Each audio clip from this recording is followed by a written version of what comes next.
Muito bom dia, boa tarde ou boa noite, dependendo do horário que você está assistindo a mais uma videoaula nossa.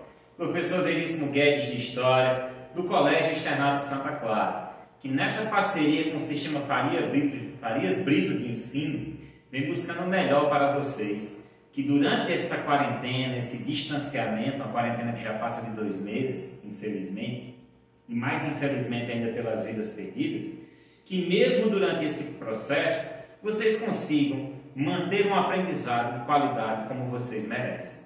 Na nossa aula de hoje, vamos falar do primeiro reinado, com um pouquinho de clima de São João. Vamos ver os Alavantu e Anahie do Pedrão, no primeiro reinado.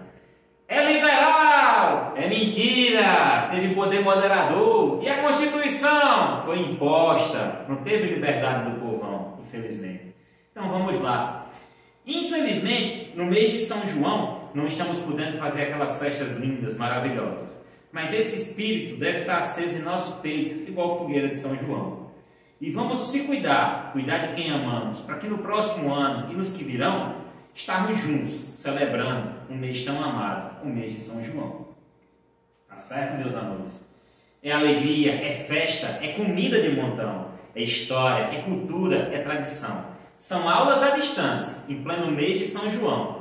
É muita fé, muita oração, para juntos vencermos o Covidão. Tá certo, galerinha? Vamos nessa! Primeiro reinado, de 1822 a 1831. Semana passada, a gente viu um pouquinho o nosso processo de independência, de ruptura entre Brasil e Portugal. Vimos que começou bem antes do Dom Pedro I, com as primeiras revoluções separatistas, Confidência Mineira, Conjuração Baiana, quando surgiu essa ideia, essa semente de liberdade. Aumentou tudo com as mudanças trazidas pelo Dom João, quando ele fugiu da Europa com medo do Napoleão. E vimos também que o Dom Pedro, com a ajuda do José Bonifácio e mais ainda da Maria Leopoldina, fizeram nossa independência. Certo, meus amores? Estão me acompanhando? Porque se o José Bonifácio foi o patriarca da independência, a Maria Leopoldina foi a matriarca. Então vamos nessa. Governo de Dom Pedro I. Primeiro reinado vai durar 9 anos, de 1822 a 1831. Foi marcado por sérios conflitos de interesse. De um lado, os que desejavam preservar as estruturas socioeconômicas vigentes, como já era. Do outro, Dom Pedro I pretendendo aumentar e reforçar seu próprio poder, evidenciado na marca característica da Constituição outorgada, imposta em 1824, o poder moderador exclusivo do imperador. Galerinha, embora lá fora, na Europa, ele tenha sido recebido por festa como o príncipe que libertou o povo do seu país e deu aí uma Constituição, a gente, quando analisa isso mais a fundo, vê que não foi bem assim.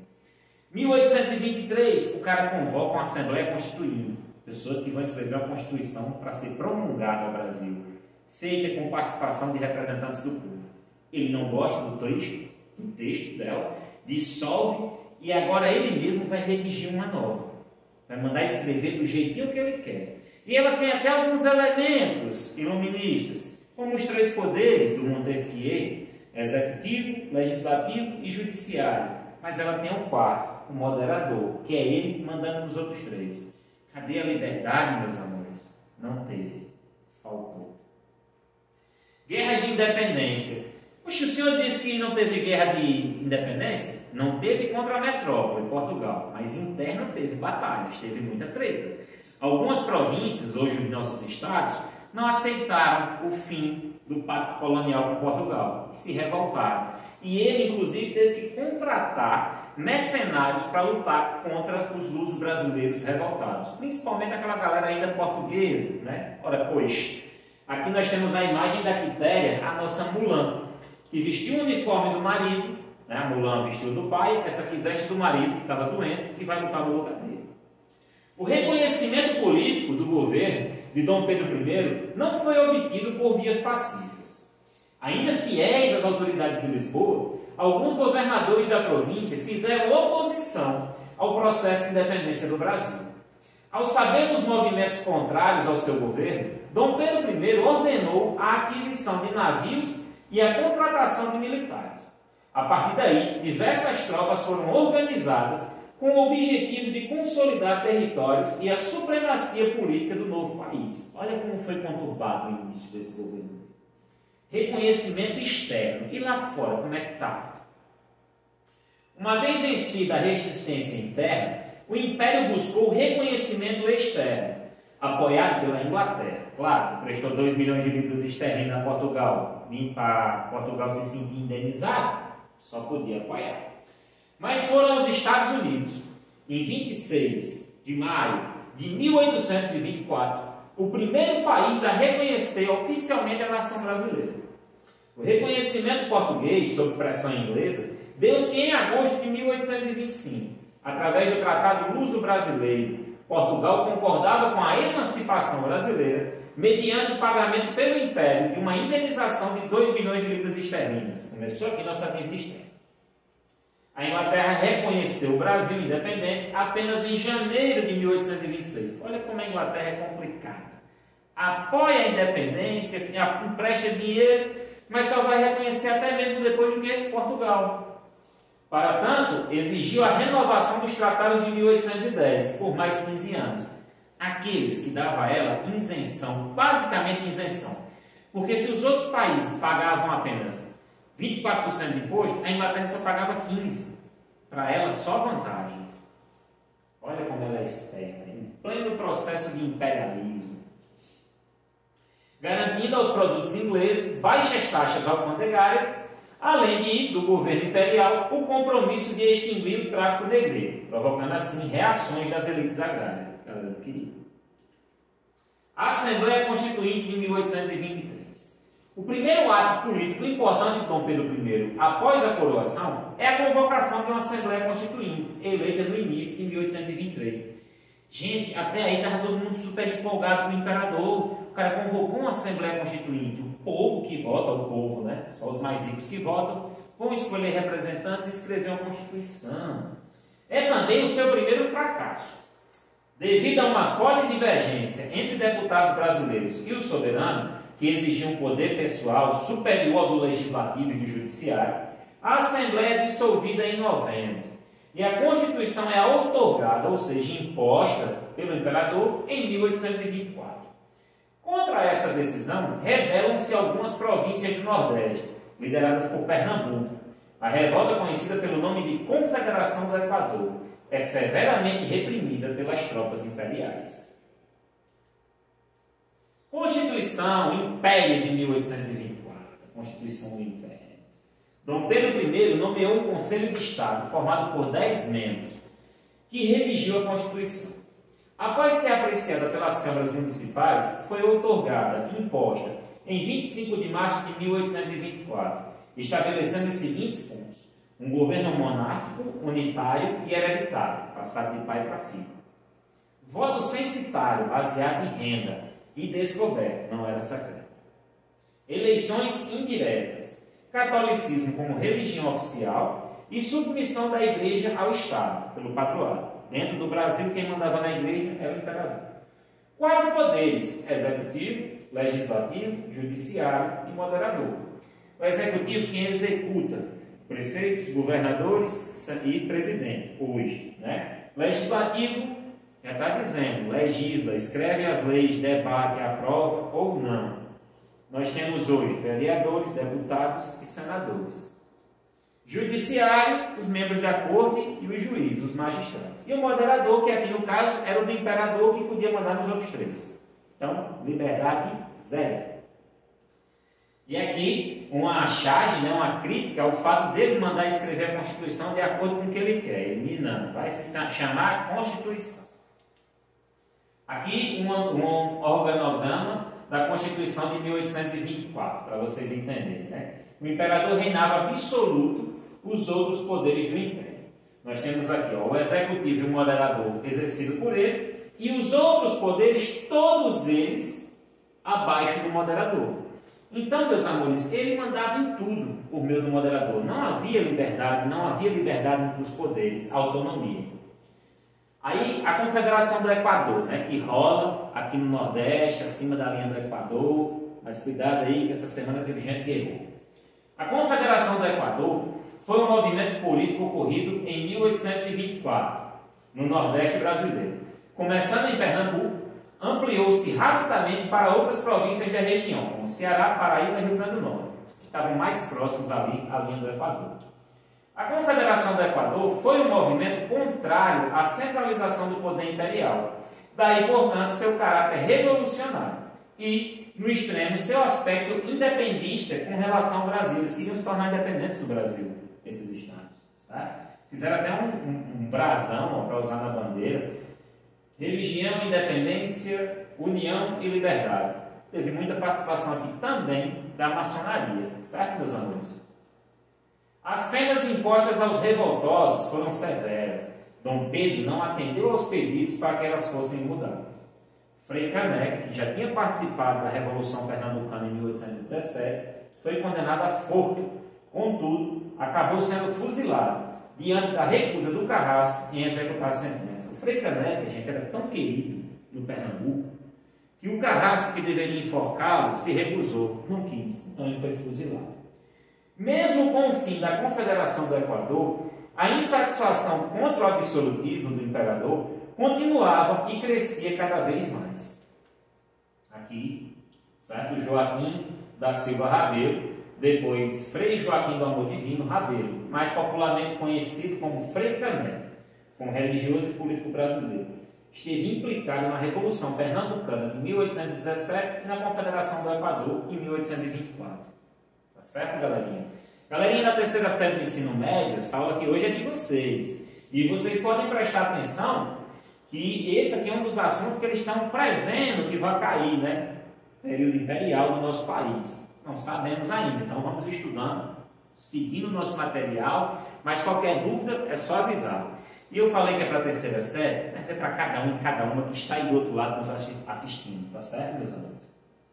Para todos e todas, e principalmente para a nossa terceira série. A Guerra da Cisplatina.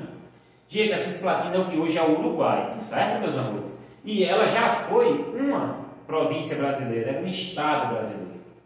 A Guerra da Cisplatina foi um conflito que ocorreu de 1825 até 1828, envolvendo os países Brasil e Argentina.